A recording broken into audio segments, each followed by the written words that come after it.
I was watching the tow truck pull up to my parking spot when I realized Carol Hall had been planning this for weeks. I moved to Cedar Ridge Village in Redmond, Washington 6 months earlier because the townhome was affordable and close to the distribution center where I coordinate logistics. I run on deadlines. My job depends on clean certifications and staying out of legal trouble, which means I cannot afford citations, arrests, or even the appearance of instability.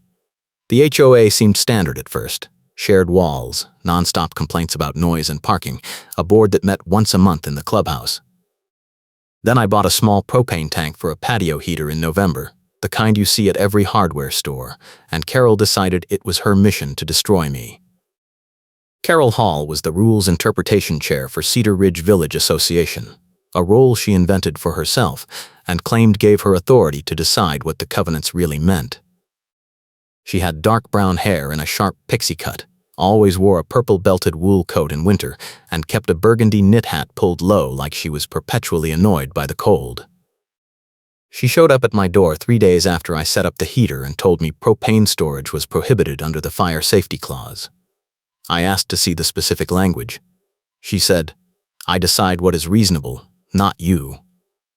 Then she smiled and added, "I will make sure you regret moving here." I pulled the covenants that night and read every word. There was no propane ban. The fire safety section mentioned open flames and fireworks. A sealed tank connected to a UL-listed appliance did not qualify. I documented everything, took photos with timestamps, and sent a polite email to the management company explaining the situation and asking them to clarify.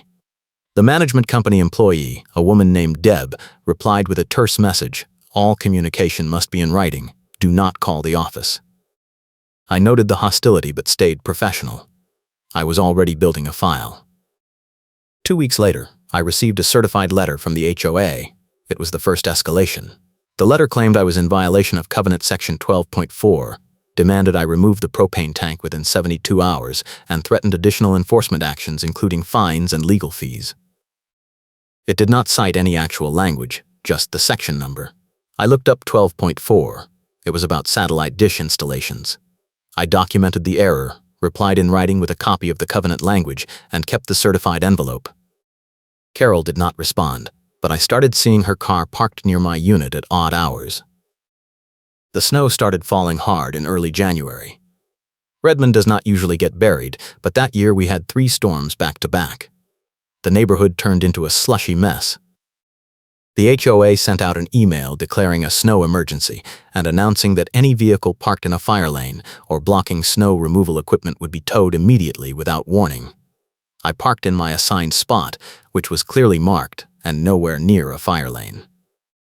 I also noticed something new: a set of frosted photos clipped to a board at the clubhouse entrance. The board was supposed to display community announcements, but now it had pictures of violations, all printed on glossy paper and attached with binder clips. My propane tank was photo number 3. I took a picture of the board and checked the timestamps. The photos had been posted the same day the snow emergency email went out. That was Carol's move: use the emergency declaration to justify skipping the required notice periods and enforce whatever she wanted. I knew the HOA was required to give written notice and a reasonable cure period before taking enforcement action, but claiming an emergency let them argue the normal rules did not apply. I needed help. I reached out to a guy named Marco who used to work for the management company. He had quit 6 months earlier and was happy to talk. Marco confirmed what I suspected: Carol had been running this scheme for years. She would pick a target, manufacture a violation, use emergency powers to skip due process, and then pile on fees and legal threats until the homeowner either paid or moved. The management company went along with it because Carol brought them repeat business. Marco said he had records, emails, complaint logs, everything. He offered to be a witness if it came to that. I thanked him and added his contact info to my file. The second escalation happened on a Saturday morning. I was inside making coffee when I heard voices outside. I looked out and saw Carol standing on my patio with 2 other people, a man in a reflective vest and a woman holding a clipboard. They were taking pictures of the propane tank and measuring the distance from my sliding door to the property line. I stepped outside and asked what they were doing. Carol said they were conducting an inspection under emergency authority. I said she was trespassing and needed to leave.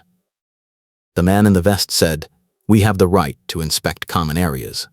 I said, "This is my patio, not a common area, and you do not have permission to be here." Carol smiled and said, "I decide what is reasonable, not you." Then she turned and walked away. The other two followed. I filmed the whole thing on my phone. That afternoon, I received another letter. This one said the HOA had documented multiple violations, including unauthorized propane storage, failure to comply with prior notices, and obstruction of an official inspection. It demanded payment of $350 in fines within 10 days and stated that failure to pay would result in a lien being filed against my property. It also said the board would vote on additional enforcement measures at the next meeting, which was scheduled for the following Thursday. The letter ended with a line that made my stomach drop. The association reserves the right to pursue all available remedies, including but not limited to legal action, collection proceedings, and referral to law enforcement. I had 5 days to stop this before they filed the lien packet. I called an attorney that Monday. She reviewed the covenants, the letters, and the timeline. She said the HOA was clearly abusing emergency powers and skipping required procedures, and that Carol's trespassing was a separate issue I could report to the police.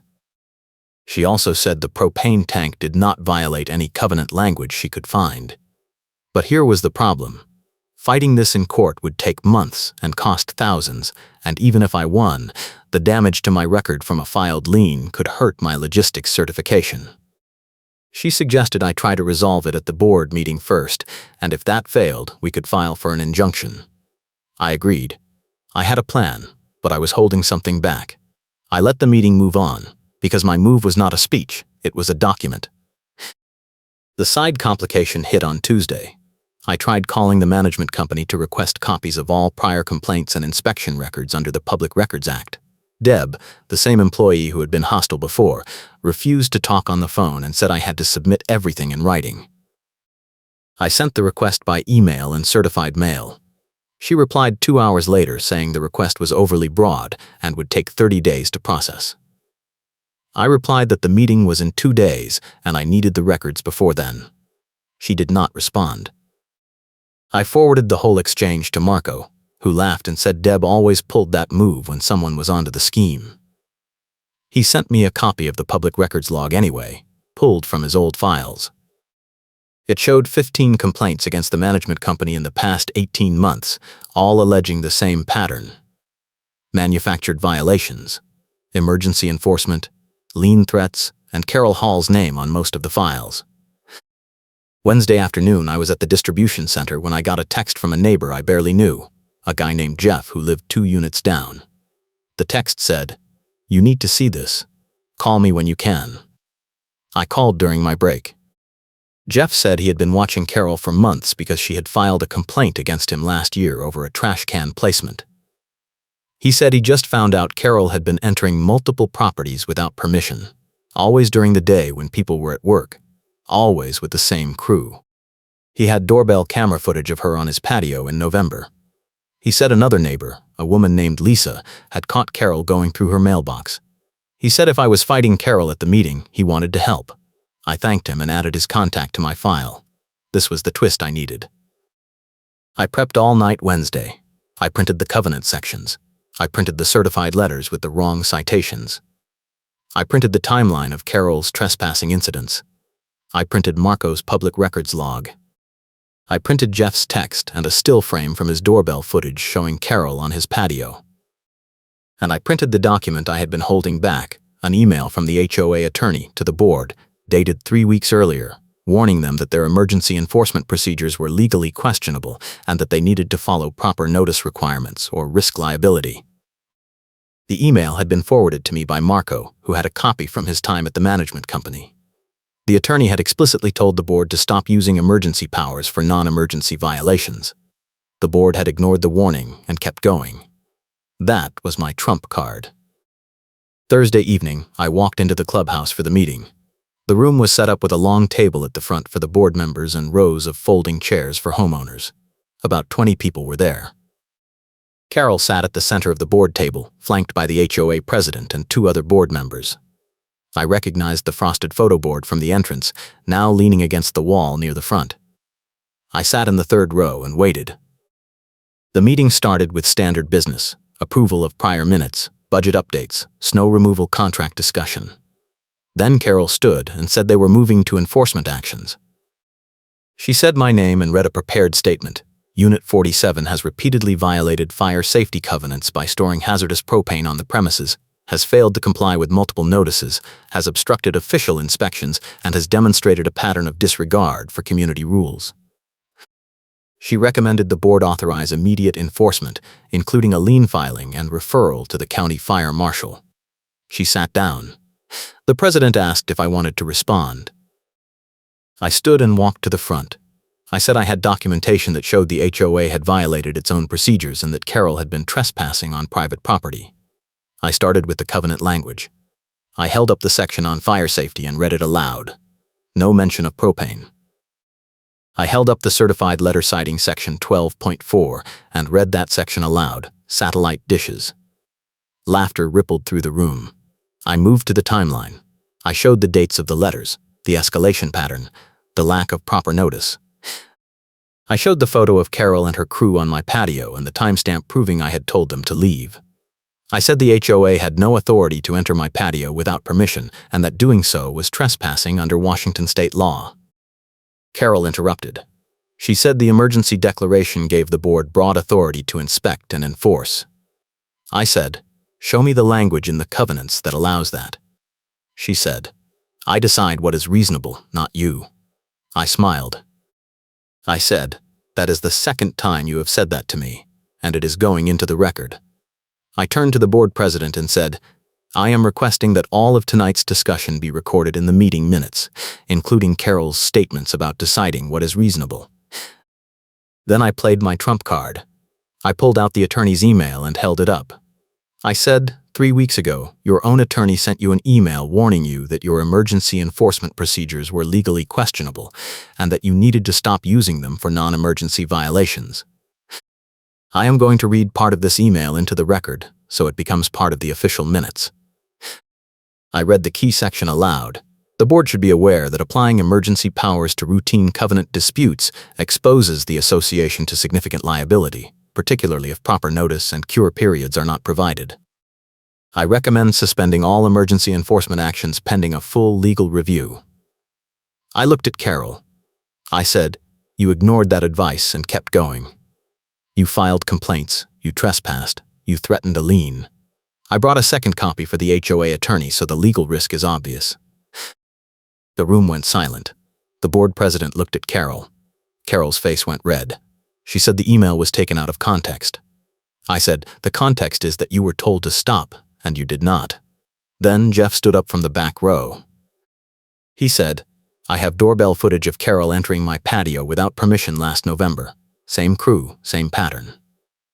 Another homeowner, Lisa, stood and said, "Carol went through my mailbox in December. I reported it to the management company and they did nothing." A third person said, "I got the same letters, same threats. I paid the fine because I could not afford a lawyer." The president held up his hand and said they needed to recess and consult with the attorney. Carol said that was not necessary. The president ignored her and called a 15-minute recess. The board members left the room. Carol stayed in her seat, staring at me. I walked back to my chair and waited. When the board returned, the president said they had spoken with the attorney by phone. He said the attorney confirmed that the email I had referenced was authentic and that the board had been advised to suspend emergency enforcement. He said the attorney recommended the board rescind all pending enforcement actions against my unit, remove the violation from the record, and refrain from filing any lien. He also said the attorney recommended the board conduct a full review of all enforcement actions taken under emergency authority in the past 12 months and consider whether other homeowners were improperly charged. Carol started to object. The president cut her off and said the motion was on the floor. The board voted 4-1 to rescind the enforcement. Carol was the only no vote. I thought it was over. Then Carol stood and said she was calling for an immediate vote to authorize a towing contract for the snow emergency.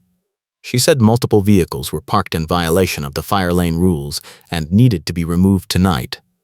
The president said that was not on the agenda. Carol said it was covered under emergency business. She read a list of 6 unit numbers, including mine. I stood and said, "My car is in my assigned spot, not in a fire lane. This is retaliation." Carol said, "The snow emergency rules are clear. Any vehicle that obstructs snow removal can be towed." I said, "Show me which vehicle is obstructing snow removal." She said, "I decide what is reasonable, not you." The president looked exhausted. He said they would table the towing discussion until the next meeting. Carol said, "We do not have time. The snow is forecast to get worse tomorrow. We need to clear the lanes tonight." I said, "If you authorize a tow tonight, I will file for an emergency injunction in the morning, and you will be explaining to a judge why you towed my legally parked car hours after your own attorney told you to stop abusing emergency powers." The president said, "Motion to table." 3 board members voted yes. Carol voted no. The motion passed. The meeting adjourned. I walked out into the cold and saw the frosted photo board still leaning against the clubhouse wall. I took a picture of it with my phone, zoomed in on the propane tank photo, and saved it to my evidence folder. Then I walked across the parking lot toward my car. Carol was standing near the mailbox cluster, talking on her phone. When she saw me, she ended the call and walked over. She said, "You think you won tonight, but this is not over." I said, "If you step on my property again, I am calling the police." She said, "I will make sure you regret moving here." I said, "You already said that, and it is in the record now." She walked away. The next morning, I got an email from the management company. It was from someone new, not Deb. The email said the board had voted to suspend all enforcement actions against my unit, and that no lien would be filed. It also said the association was conducting a review of recent enforcement procedures, and that I would receive a formal written notice confirming the resolution within 10 business days. I forwarded the email to my attorney. She said it was a good outcome but advised me to keep all the documentation in case Carol tried something else. 2 days later, I was getting ready for work when I heard a truck outside. I looked out and saw a tow truck backing up to the parking spot next to mine. The driver got out and started hooking up a neighbor's car. I walked outside and asked what was happening. The driver said he had a work order from the HOA to remove vehicles in violation of snow emergency parking rules. I said, "Whose authorization?" He showed me a printed work order with Carol's signature. I said, "The board voted to table this. Who gave you this order?" He said, "I just do what the paper says." I called the HOA president. He did not answer. I called Marco. He said, "Document everything. This is going to blow back on her." I filmed the tow truck with my phone and walked over to the driver. I said, "I am requesting a copy of your contract with the HOA and proof that this tow was authorized by a board vote." He said, "I do not have to give you anything." I said, "Then I am going to stand here and film until you do, and if you damage that car, the owner is going to sue everyone involved." He stared at me, then got on his phone. A minute later, he unhooked the car, got in the truck, and drove away. I saved the footage. That afternoon, Jeff called me. He said 3 other homeowners had received towing notices that morning, all signed by Carol, all dated after the board meeting. He said one of them had already contacted an attorney. He said the HOA president had sent an email to the board saying Carol was acting without authorization and that he was calling an emergency board meeting to remove her from the Rules Committee. I thanked Jeff and added the update to my file. The final confrontation happened at the slushy curb cut at the community entrance 2 days later. I was driving out to work when I saw Carol standing in the middle of the entrance lane, blocking the exit. She had her arms crossed and was staring at my car. I stopped and rolled down my window. I said, "You need to move." She said, "We need to talk about your behavior at the meeting." I said, "There is nothing to talk about. The board rescinded the enforcement. You are done." She said, "I decide what is reasonable, not you." I said, "You are standing in a traffic lane. Move or I am calling the police." She did not move. I pulled out my phone and dialed. She walked to the side, and I drove past. The police did not come that day, but the story spread through the neighborhood. By the end of the week, the HOA president had called another meeting, and the board voted to remove Carol from the Rules Interpretation Committee and restrict her access to homeowner files. The management company fired Deb and brought in a new property manager who actually answered phone calls. Marco sent me a message saying 3 other homeowners had filed complaints with the state attorney general alleging HOA abuse and that the management company was under investigation. I filed a formal complaint with the county about the trespassing incidents, including the doorbell footage from Jeff and the timeline I had built. The prosecutor declined to file criminal charges but sent a letter to the HOA warning that further unauthorized entry onto private property could result in charges. I also filed a small claims case against the HOA for the attorney fees I had incurred defending against the false violations. The HOA settled for $1,200 rather than go to court. 3 months later, I received a court order. A judge had reviewed the enforcement records after one of the other homeowners filed a lawsuit, and the judge ordered the HOA to correct the minutes to remove all improperly filed violations and to preserve all communications related to enforcement actions for the next 2 years. The order specifically mentioned Carol by name and noted that her actions had created legal liability for the association. The HOA's insurance carrier sent a letter to the board saying they would not cover any future claims related to Carol's conduct. Carol moved out of Cedar Ridge Village that summer. I heard she bought a condo in Bellevue. Jeff said she tried to run for the board again before she left, but no one would second her nomination. The new board president sent an email to all homeowners apologizing for the prior enforcement practices and promising reforms. They hired a new management company, updated the enforcement procedures to require board votes for all actions, and posted the covenant documents online so everyone could read them. I kept the propane tank. I still use it on cold nights when I want to sit outside. The patio heater works fine. No one has complained. The frosted photo board was taken down from the clubhouse entrance, but I kept the picture I took of it as a reminder. I also kept every email, every letter, every timestamp, and every piece of footage. I learned that HOAs run on fear and that most people do not fight back because they think they will lose. But if you document everything, stay calm, and wait for the right moment, you can stop them. The key is knowing when to hold your trump card and when to play it. I let the meeting move on, because my move was not a speech, it was a document. And when I finally put it on the record, there was no way for Carol to undo it. The snowstorm that started everything melted by mid-February. The parking lot cleared, the mailbox cluster stopped being a frozen mess. Life in Cedar Ridge Village went back to normal, or as normal as it gets in a townhome complex with shared walls and non-stop complaints. But now when someone gets a violation notice, they call me first. I walk them through the covenants, show them how to document, explain the timelines, and the procedures. I have helped 4 people fight bogus enforcement actions this year. None of them paid a dime in fines. The HOA knows they cannot get away with it anymore, and that makes every minute I spent gathering evidence worth it. I still work at the distribution center. I still run on deadlines. My certifications are clean. My record is clean.